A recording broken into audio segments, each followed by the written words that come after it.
En los años 70, justamente cuando termina su paso por el Santos y él llega al contrato con el Cosmos de Nueva York, recordemos que en ese momento no existía lo que hoy es, que es la MLS. Hasta ahora Estados Unidos estaba empezando como a entender un poco ese deporte de masas, pero a los directivos de Estados Unidos les llamaba la atención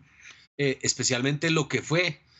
los tres mundiales de la década de los 70 primeros en ser televisados a nivel global. Porque tal vez el primer mundial televisado, que fue el de Inglaterra 66, se vio en ciertos países,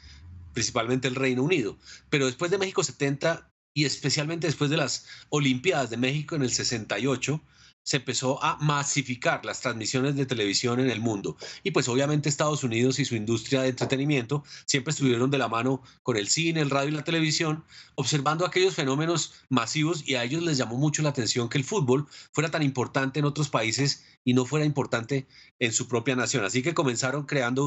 un equipo, digamos que donde no solo era Pelé, había otras estrellas de la época. El Cosmos empezó a presentarse en partidos amistosos a nivel mundial, tratando de copiar un poco lo que ya venía haciendo el Santos desde los años 60, que era ir por todo el mundo a hacer partidos amistosos de exhibición que eran cobrados a una tarifa aproximada de $25,000 por partido de la época. Entonces, claro, no es lo mismo ir a jugar un equipo cualquiera que ir a jugar con Pelé, tres veces campeón del mundo, el mejor jugador, digamos, de este siglo pasado. Entonces, Cosmos empezó a tratar de hacer ese mercadeo, y años después, ese inicio que fue de un equipo, que fue el Cosmos, terminó derivando en una seria oferta de la Federación Internacional de Estados Unidos, perdón, de la Federación de Estados Unidos a la FIFA, de que ellos querían organizar el primer mundial en los años 90 para poder a partir de ahí crecer la MLS, que es lo que efectivamente ha venido sucediendo.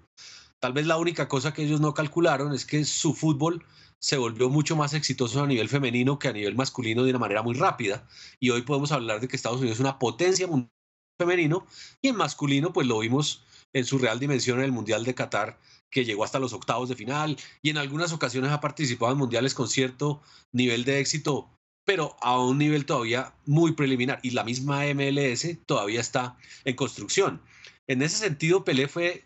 la piedra que inició esa gran construcción que todavía falta para que el fútbol de Norteamérica siga creciendo, y por eso vamos a tener en pro de 3 años y medio un mundial allá nuevamente. Ellos siguen interesados en el deporte rey, siguen interesados en las transmisiones ahora, ya no solo por televisión, sino por redes, por plataformas. Seguramente esa va a ser la gran pelea de aquí en adelante. Ya no serán solo los derechos de televisión, sino los derechos de retransmisión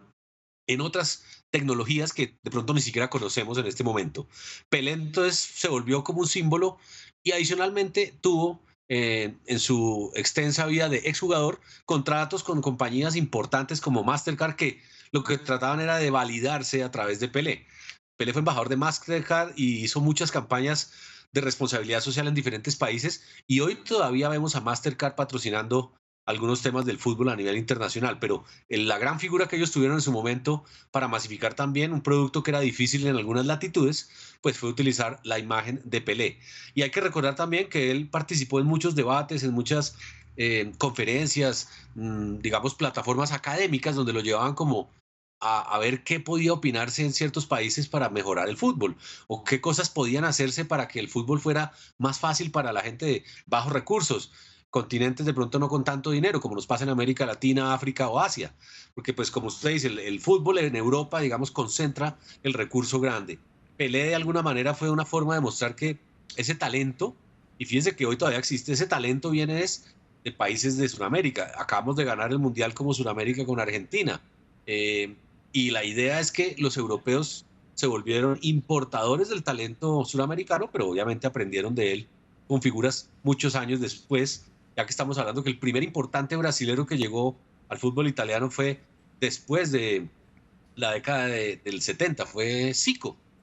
Participó en los mundiales de España y México 86. Zico fue el primero que llegó allá a Udine, y fue como, oiga, se puede traer jugadores de Sudamérica a Europa. Ya empezaron después las grandes contrataciones que pues obviamente hoy ya van desbordadas. O sea que sí fue una leyenda, fue una figura utilizada para masificar, promocionar y utilizar también un mensaje de que en el fútbol también hay que tener una parte importante de responsabilidad social, porque lo que sí hizo Pelé fue a lo largo de toda su historia cuidar Sí. su imagen, a diferencia de otros futbolistas, se dedicó a dar el buen mensaje, a hablar de lo importante que es la educación en los niños y todas estas cosas.